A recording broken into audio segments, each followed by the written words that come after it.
Welcome back to the channel, and let's have a quick chat about the Bulls against Benetton. The first of the quarterfinals today, the second in total, and one that I saw most of as I was watching it before and during half-time of the Premiership final, and I've caught up with the bits and the important parts that I missed earlier. So definitely lots to talk about. I guess possibly the most significant talking point from that game is one that we've only learned afterwards, which is that, well, Kurtley Arendse may be out for the summer, potentially.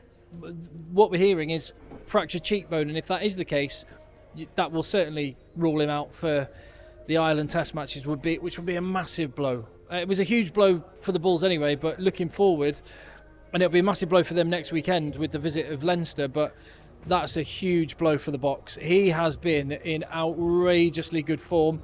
And I think I said the other day that along with Damien Penaud, he would be that they would be the dream team wingers at the minute, even over and above the great Cheslin Colby. That's how good Kurtley Arendse has been on both sides of the ball as an attacking force and defensive.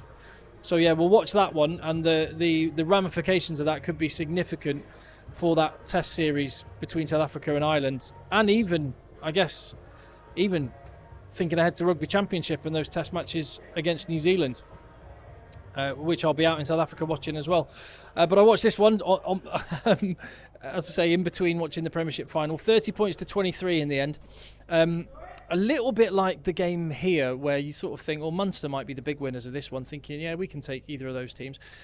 Maybe Leinster are the big winners from that game earlier, because they will have seen holes in the Bulls, particularly their defence, and also the Bulls are now without Kurtley Arendse. We'll wait and see on Marco van Staden and Kane Moody. Hopefully they're back.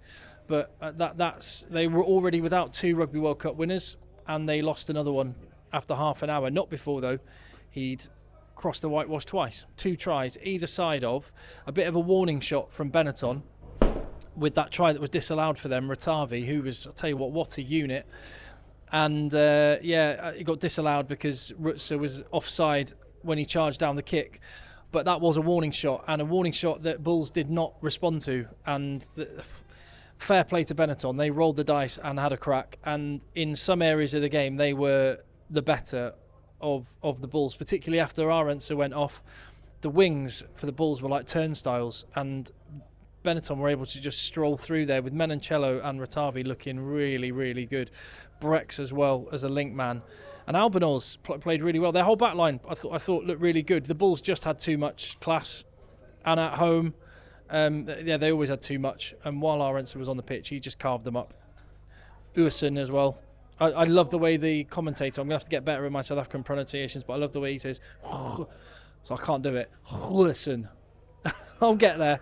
But I did enjoy watching Benetton. I love the fact they rolled the dice, and just that whole back line. Fekitoa, Brex, Menoncello, Ratavi, hard. They were tough, and their forwards just threw it about as well and went for it. And I think they come out of this season with a lot of credit. They got themselves into the playoff, and they're a young team. When you look at it, the average age of that Benetton side is young, and they're going to get better. So that's a real positive for Bulls. It's a massive positive. They're at home in a semi-final, and they're playing Leinster. I mean, that's going to be a huge game. Big challenge, though, isn't it? And the problem is, it's not a problem because they've just won the game. But, yeah, obviously you want to get your Springboks back in. 3 Springboks, well, you're not going to get Kurtley Arendse, but Moody and Van Staden, that'll make a big difference.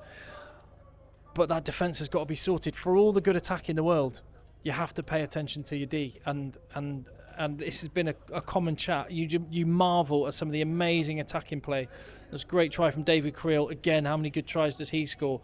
Huijsen was just controlling things, pulling strings, kicking sticks, carving them up. And Papia was always in good support positions as well. Elric Lowe was smashing things up. So their attack is so good. But the drop off to the D is going to be a concern, because Leinster, but the thing that I would think would be a big concern, and the positive from Benetton's point of view, is they look better the more phases they had. Benetton, when they scored their tries in that second half, they just built the pressure and built the phases, and the dam burst eventually from the Bulls. That is bread and butter to Leinster. That is what they do. So I think that will definitely be something that they need to look at. But overall, they were the better team, had the better players, scored tries, didn't play well, and still won, and they're in a semi-final. But they will need to get better, because they're going to have, for the first time ever, a full-strength Leinster team travelling to South Africa. That, as a little build-up to the test match in Pretoria between Ireland and South Africa, is going to be box office, and I cannot wait. Thank you for your support on the channel. Give the video a thumbs up, leave your comment down below. Definitely be talking more about Canan Moodie and his injury when we know the extent of that, so keep an eye out on the channel, and I'll see you on the next one.